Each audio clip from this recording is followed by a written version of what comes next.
Ok, vamos lá. Para a gente terminar os brasileiros natos, nós temos os nascidos no estrangeiro, de pai brasileiro ou de mãe brasileira, como já te expliquei, desde que sejam registrados em repartição brasileira competente. Isso aqui é a situação mais comum que nós vemos dos brasileiros natos que são nascidos no estrangeiro. Então, por exemplo, imagine uma determinada criança, filha de brasileiros, que nasceu, por exemplo, no Japão.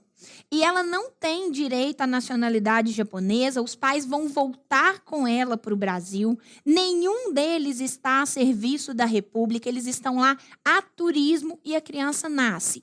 Nesse caso, eles são obrigados a levar a criança à repartição brasileira competente naquele lugar. Quem são as repartições brasileiras competentes? Os consulados e as embaixadas. É nestes lugares que nós fazemos o registro das crianças brasileiras nascidas no exterior.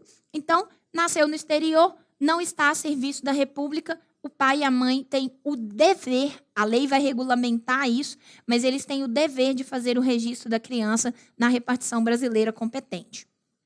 E o último caso, esse é o mais recorrente nas provas, porque ele é cheio de detalhes e regras.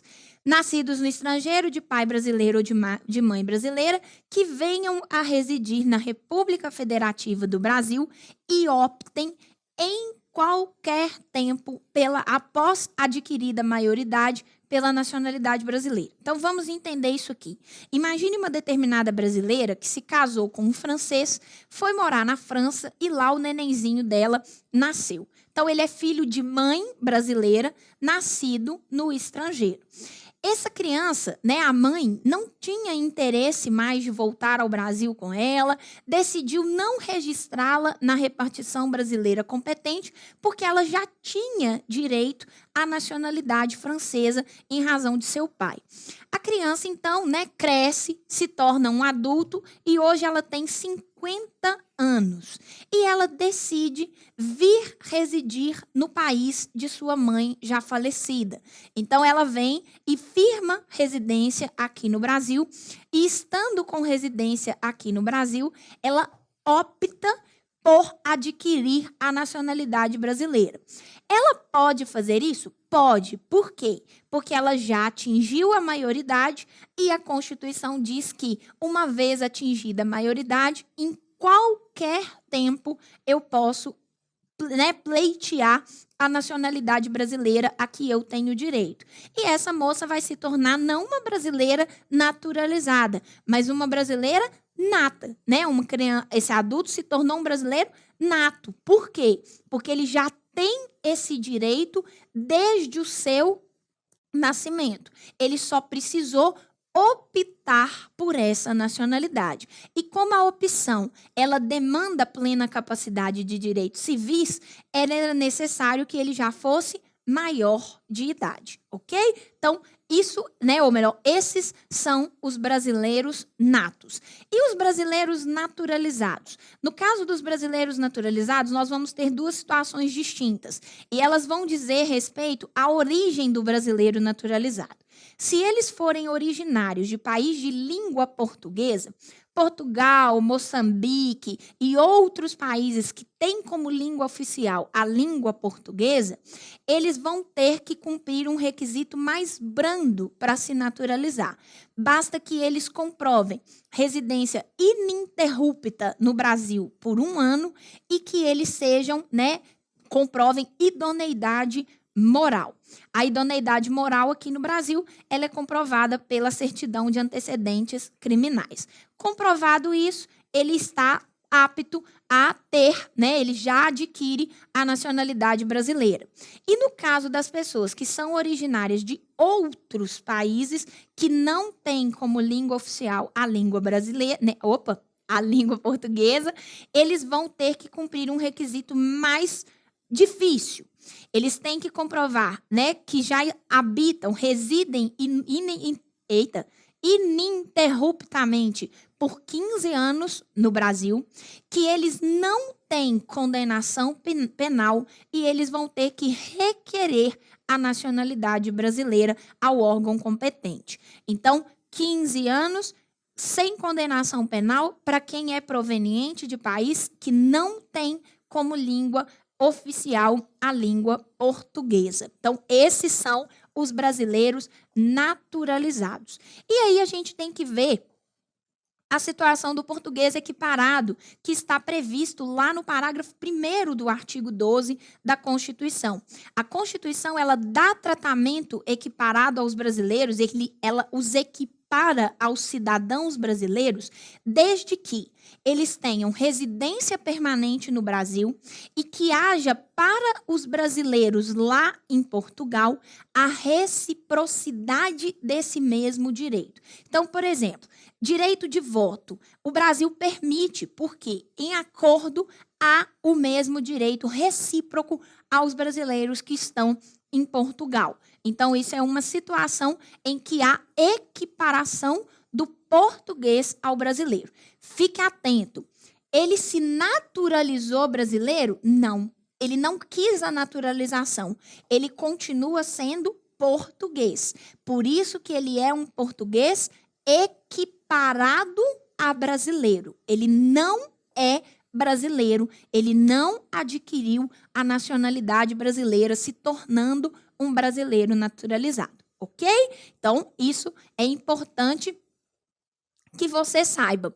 E aí nós chegamos numa situação que muita gente fica assim, de cabelo em pé, quando a gente pergunta: pode um brasileiro perder a sua nacionalidade? Sim, pode o brasileiro perder a nacionalidade. Ah, professora, lógico que é o brasileiro naturalizado. Lógico que não. Não. Brasileiro nato pode perder nacionalidade? Brasileiro nato também. Que isso? Também. Veja, a Constituição ela fala assim: perde a nacionalidade brasileira o brasileiro que. Quando a Constituição, querida, ela não faz diferença entre o brasileiro nato e o naturalizado, ela está considerando os dois. Então, ela não fez. Então, pode um brasileiro nato como eu perder a nacionalidade brasileira? Pode, sim. Então, cuidado com isso, hein? Quando que ele perde? No caso aqui, o primeiro é para o naturalizado. Ele tiver cancelado a sua naturalização em virtude de uma decisão judicial, né? Porque ele praticou uma atividade nociva ao interesse nacional. Então, vai competir a lei definir o que é atividade nociva ao interesse nacional e não a Constituição. Mas a parte que mais aparece em prova é a segunda situação. Perde a nacionalidade o brasileiro que adquirir outra. Essa é a regra. Então, em regra, adquirir outra nacionalidade, eu perco a minha brasileira. Salvo nos casos de reconhecimento de nacionalidade originária pela lei estrangeira ou de imposição de naturalização pela norma estrangeira ao brasileiro residente em estado estrangeiro como condição para permanência no território ou para o exercício de direitos civis. Então, vamos primeiro pelo primeiro caso. Neste caso, o brasileiro ele é reconhecido pela lei de outro país como um nacional originário. Isso daqui é o que permite aos brasileiros ter o que nós chamamos de dupla nacionalidade. As pessoas falam dupla cidadania, mas o nome correto é dupla nacionalidade.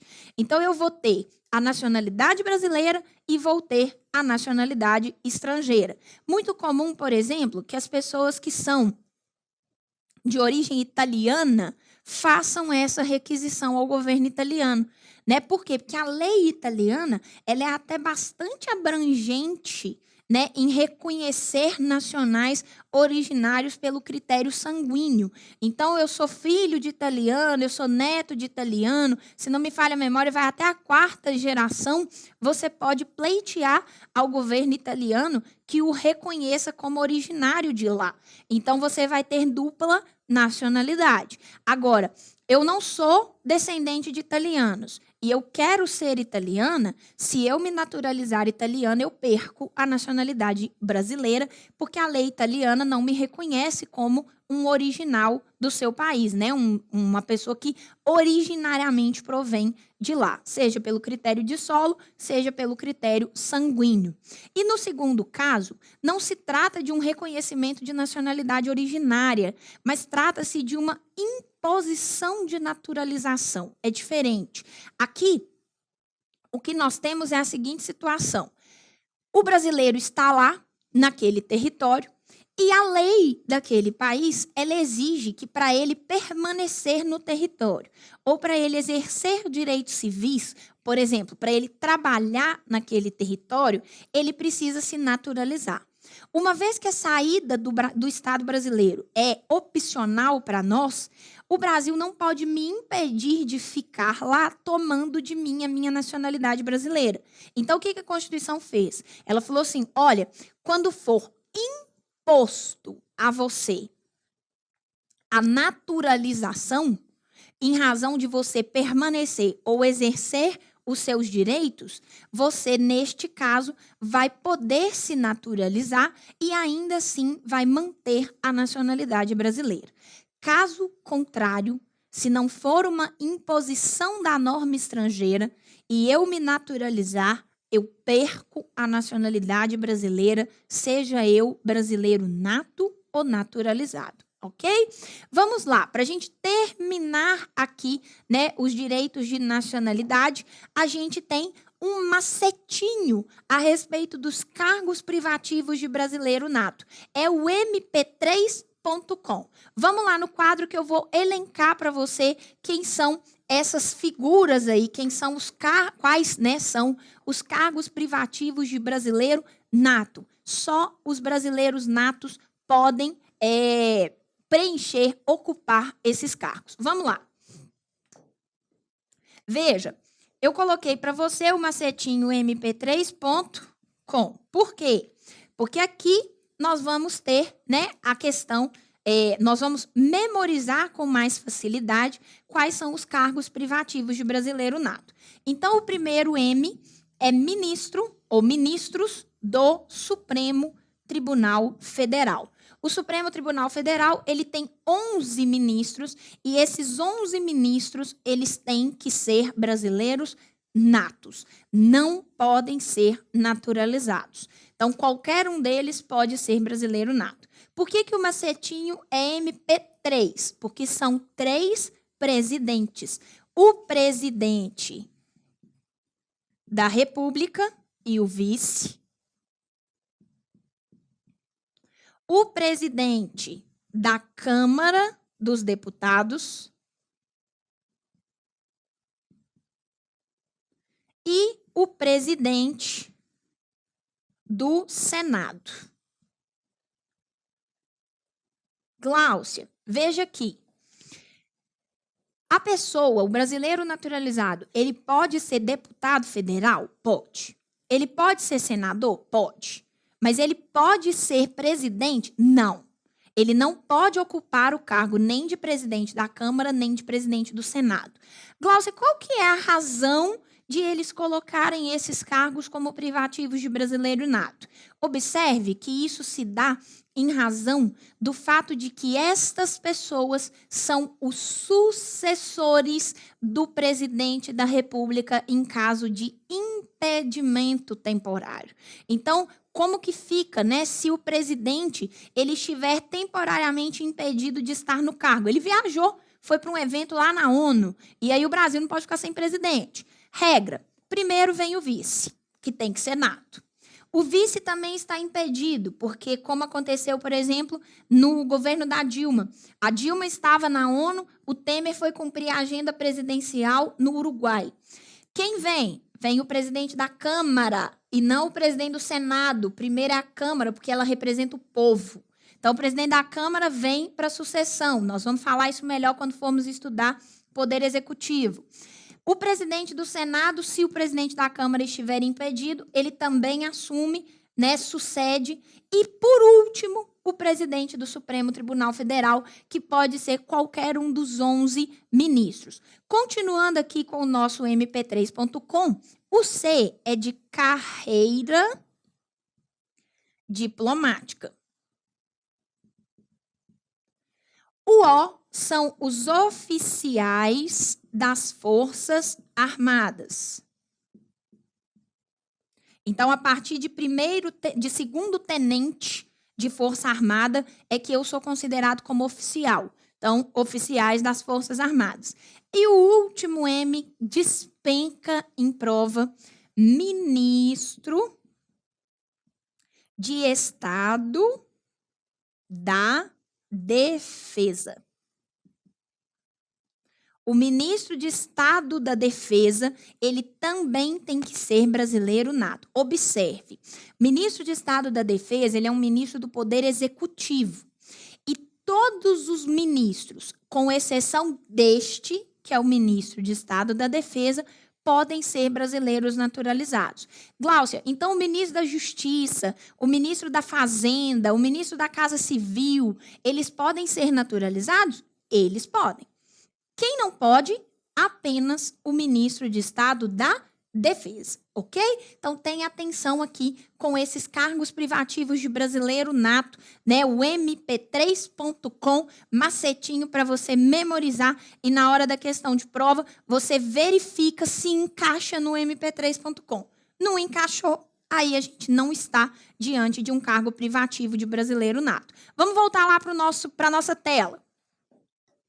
Então, para a gente terminar esse bloco, né, e aí depois nós vamos fazer questões de concurso sobre nacionalidade e continuar com os direitos políticos, o artigo 13 nos diz que o idioma oficial do Brasil é a língua portuguesa e que o Brasil tem alguns símbolos, que são os símbolos da República: a bandeira, o hino, as armas e os selos nacionais. E que os estados, os municípios e o Distrito Federal podem criar símbolos próprios para si. Mas esses são os símbolos que a República terá. Então, no próximo bloco, nós continuamos fazendo questões sobre nacionalidade e falando sobre direitos políticos. Até o próximo bloco.